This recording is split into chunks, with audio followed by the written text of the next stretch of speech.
Alcanzamos las 10:30 de la noche de esta noche de domingo 5 de agosto. Si no saben qué libro escoger para su próxima lectura, escuchen atentamente, porque lo que viene a continuación habla de aventura y de intriga, de los 36 hombres justos y el apóstol número 13. Con Michel Casas, y aquí a mi lado. Michel, ¿cómo estás? Buenas noches. Buenas noches, Sara, y buenas noches a todos los oyentes de Punto Radio.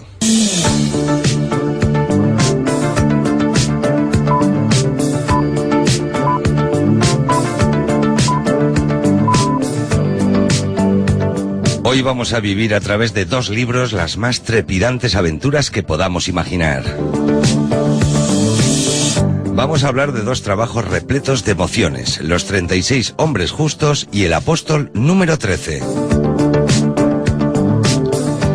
Para hablarnos de ellos tenemos con nosotros a Ana Liarás, editora de la editorial Grijalbo. Ana, muy buenas noches. Hola, buenas noches, Michel. Es un placer tenerte con nosotros. Encantada de compartir un momento con vosotros también. Y muchísimas gracias por hacer este huequito en tu agenda, que yo sé que, aunque sean estas horas de la noche, yo sea domingo, sé que estás muy ocupada y has tenido hasta que apartarte un poquito del mundanal ruido para poder estar con nosotros. Es así, ¿verdad? Siempre es un placer, no hay ningún problema, al contrario. Bueno, el primer libro del que vamos a hablar es Los 36 hombres justos. Si te parece, vamos a conocer un poquito más de él.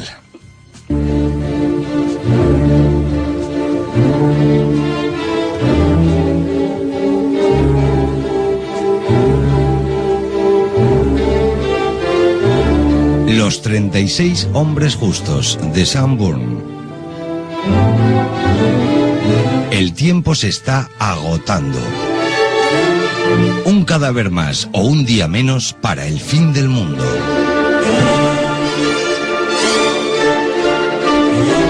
La antigua profecía está a punto de cumplirse y solo un hombre puede evitarlo.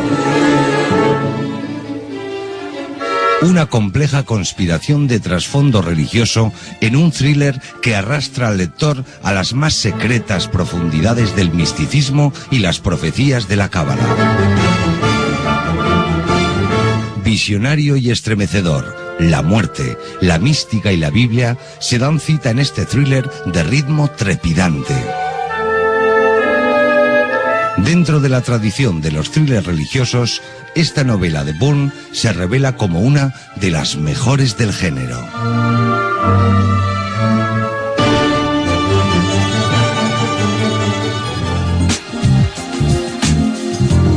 Ana, lo primero que te voy a pedir es un favor, y es que no nos cuentes el final del libro, porque es el que estoy leyendo actualmente y apenas me quedan 40 páginas para terminarlo, ¿eh? Nada, pues te lo reservo, ya me contarás tú a mí qué te ha parecido. Bueno, pues es que 40 páginas y nada, me dan ganas de decir, Ana, cuéntamelo y así, pero no, es mejor disfrutarlo hoja a hoja, porque es un libro apasionante. Lo que sí puedo asegurar es eso a todos los oyentes, que la trama engancha desde el principio, y yo como periodista además me siento identificado con Will, su protagonista. Sí, en efecto tenemos el protagonista, que es un joven periodista bastante novel y que se estrena en el New York Times en Nueva York, nada menos, y bueno, que se va a encontrar como primer caso un caso bastante difícil, en que gracias a su pericia va a empezar a atar cabos y a descubrir todo un entramado. Cuéntanos, Ana, ¿qué son los 36 hombres justos? Bueno, en realidad los 36 hombres justos responden a una profecía de la cábala judía, sería una leyenda de la cábala judía, que dice que existen en todo momento 36 hombres justos en el mundo que sostienen el equilibrio, ¿no?, del mundo. Si estos hombres desapareciesen, pues tal vez llegaría el fin del mundo, ¿no?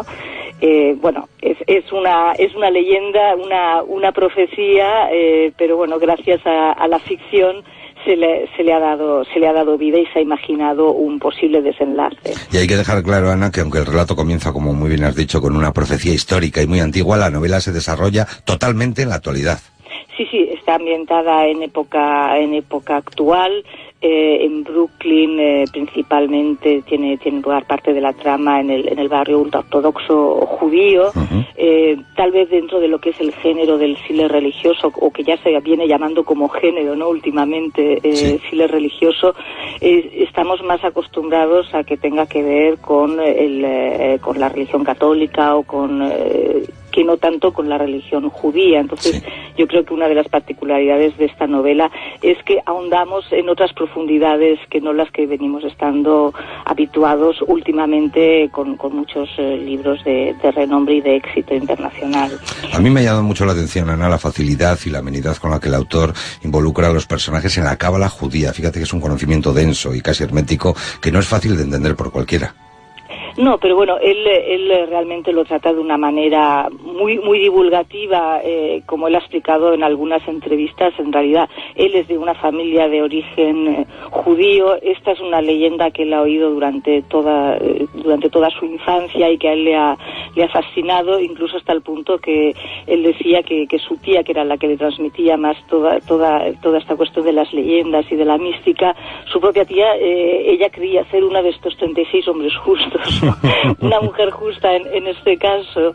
Y lo curioso de esta leyenda es que dice que estas personas justas en realidad es gente que hace obras de bien anónimas, ¿no? Que de cara a la fachada del exterior nadie lo sabe y que realmente son gente de bien, pero que quieren quedarse en el anonimato. Entonces él está escribiendo de algo que yo creo tiene que ver con su infancia, con su educación, con una cultura que le es muy cercana. Claro. Por eso la ha sabido rendir muy bien. Si bien él es inglés y nos está trasladando a un entorno americano.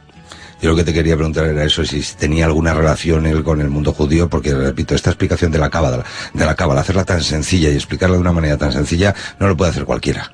No, realmente es lo que te decía, su proximidad. Pero también en esta novela también mezcla, hay como, bueno, tú habrás descubierto, la lectura tiene que ver con mucho de descifrar claves, que el lector mismo acompaña la lectura y se ve intentando descifrar también claves. Tiene que ver con el conocimiento de la Biblia también, no solo de la cábala judía, porque también hay claves que tienen que ver con la Biblia. O sea, realmente hay un entorno también erudito, si se quiere, si bien estamos en un género que es el thriller, pero también hay un trasfondo erudito que se esconde. También hay que decir que no es un libro, vamos a decir, de los clásicos de asesinatos, no. Es un libro que lleva una trama paralela en la cual hay una serie de asesinatos, pero que no es la parte importante, es decir, que no nos va a describir cómo va apareciendo la gente muerta con todos los detalles, sino que eso es parte de la trama, ¿verdad, Ana? Sí, en realidad nuestro protagonista, este joven, explico un poquito para los oyentes sin desvelar demasiado. Sí, por favor. Pero en realidad nuestro joven periodista está cubriendo el caso de un hombre que ha muerto en extrañas circunstancias y investigando empieza a darse cuenta que en distintos lugares del mundo están siendo asesinadas distintas personas en unas extrañas circunstancias parecidas, y él va a empezar a atar esos cabos de quiénes eran estas personas, qué es lo que hacían, cómo habían hecho obras de bien que habían quedado en el anonimato, y está empezando a atar todos estos temas cuando aparentemente se está acercando a alguna clave importante. Su mujer es secuestrada y sus pasos le van a dirigir precisamente al barrio ultraortodoxo judío, donde va a encontrar ciertas claves que le van a permitir seguir con esta investigación, al mismo tiempo que tiene la amenaza de su mujer secuestrada, y todo ello va a estar relacionado en lo que va a ser una trama de conspiración religiosa, y dejémoslo ahí, ¿no? Pero sí, digamos que la manera en que mueren las personas o los asesinatos realmente no es lo más importante tal vez de la novela, sino el descubrir por qué están muriendo estas personas. Ana, ¿tú crees que hoy en día quedan 36 hombres justos?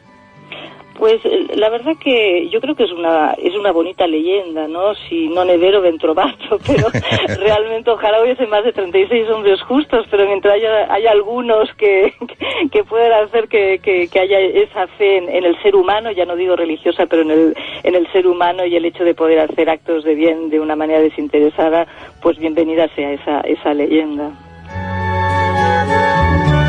Como decía yo antes en la presentación, queda un día menos para el fin del mundo, así que por si acaso habrá que ir leyendo ya esta novela, no vaya a ser que se nos acabe el tiempo.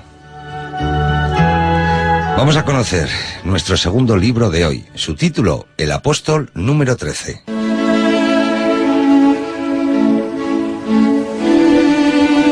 El Apóstol número 13. Un secreto peligroso para los cristianos, inquietante para los judíos y provocador para los musulmanes.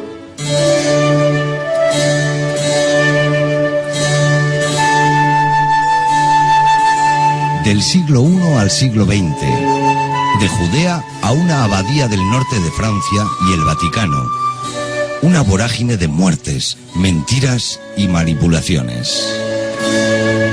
Todos los que han intentado desvelar el enigma del 13º apóstol no deben vivir para contarlo.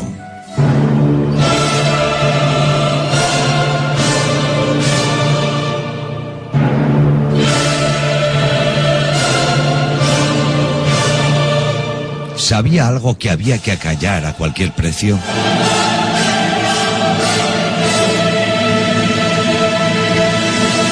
¿Por qué su testimonio sigue siendo tan peligroso en la actualidad?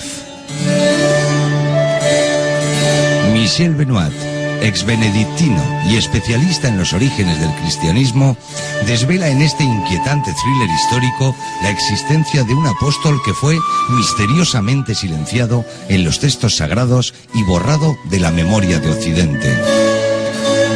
Un thriller religioso de calidad, impregnado del perfume del nombre de la rosa, que recupera los fundamentos de nuestra civilización a través de una intriga trepidante y bien documentada.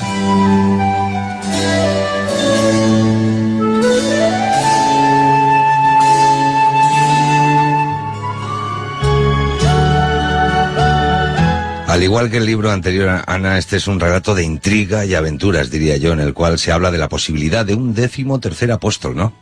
Desde luego este es un thriller histórico muy bien hecho, muy bien documentado, como decía la presentación, y yo diría que el autor ha querido simplemente poner bajo la forma de la ficción algo que él está defendiendo bajo la forma del ensayo como investigador y como especialista en los orígenes del cristianismo. Uh-huh. Él ya había escrito un libro anteriormente que no ha sido publicado en castellano, que es Dieu malgré lui, que sería Dios a pesar de él, en el que él ya planteaba el hecho de que Jesús fue convertido en Dios muy a pesar suyo, ¿no? Y es un poco lo que está queriendo demostrar en esta apasionante historia que aquí relata. Pues parece ser que este supuesto apóstol sabía algo que no era positivo precisamente para la Iglesia y que va apareciendo en varias ocasiones a lo largo de los siglos, ¿no? Exacto. Aquí nos encontramos con un apóstol número 13, que no es ninguno de los apóstoles que nosotros conocemos, que nos ha transmitido las Escrituras. Se trataría del bien amado, se trataría del que realmente conocía la verdadera palabra de Jesús, y un apóstol que causaba obviamente despertaba la envidia de los otros apóstoles, hasta tal punto que lo silenciaron y lo anularon de la historia. Este relato también es un recorrido en el tiempo, ya que empieza en el siglo I y acaba en el XX, Ana. Últimamente hay muchos libros que mezclan, vamos a decir, la novela histórica en sus comienzos y luego la desarrollan en la actualidad. Supongo que es un recurso literario que está funcionando muy bien, ¿no? Sí, realmente es un recurso literario que está funcionando. En algunos casos es simplemente un detonante en una época histórica que luego ya nos trae a la actualidad, pero en este caso está muy bien estructurado.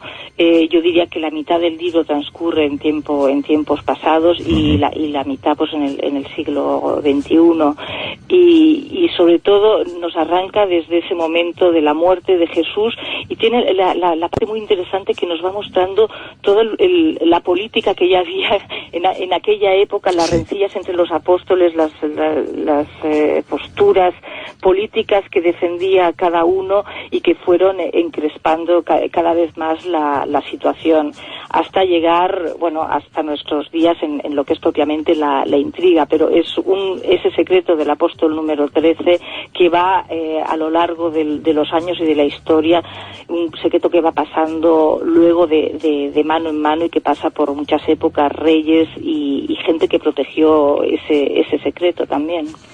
Curioso, ¿no? Porque además hace muy poquito se acaba de editar también un libro de no ficción que habla un poquito también de esa historia oculta de Jesús, en la cual, bueno, pues quizá en paralelo, ¿no? A este apóstol número 13, que habla de ese otro mensaje que tenía en su día y que ahora no se ha transmitido y que la Iglesia quiere ocultar. Es curioso que a veces la ficción y la realidad pues van paralelas.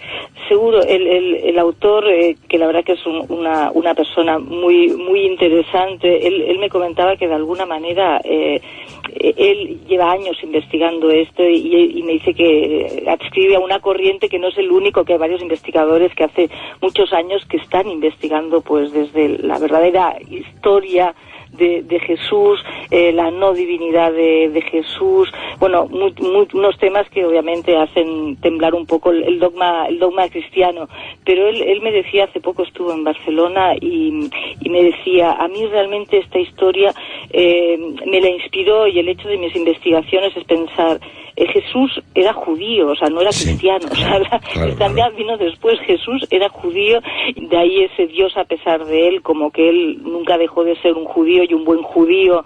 El tema del cristianismo como que ya fue una cuestión política, esto es lo que sostiene este autor, y en lo cual le ha fundamentado sus investigaciones, y bueno, y él como especialista del origen del cristianismo, doctor en teología, claro, ex benedictino. Eso pues quería remarcar yo, que es que era un ex benedictino, una persona que conoce profundamente la Iglesia y sus mensajes. Sí, y hoy en día, como él es una persona bastante irónica, decía, hoy en día yo sería carne, digamos, de la hoguera, ¿no? Si estuviese todavía en la Iglesia, porque no podría realmente haber escrito, aunque fuese ficción, un libro así, si estuviese todavía dentro de la Iglesia. O sea, él se permite escribir de algo que él conoce. Él ha estado años también viviendo en el Vaticano, con lo cual, bueno, él conoce mucho también de todo ese mundo que describe ya en lo que es la parte de la novela, de la intriga actual, que nos relaciona estrechamente con el Vaticano, ¿no? Entonces ahí también él se permite pues hacer unos guiños a una realidad que él conoce bien.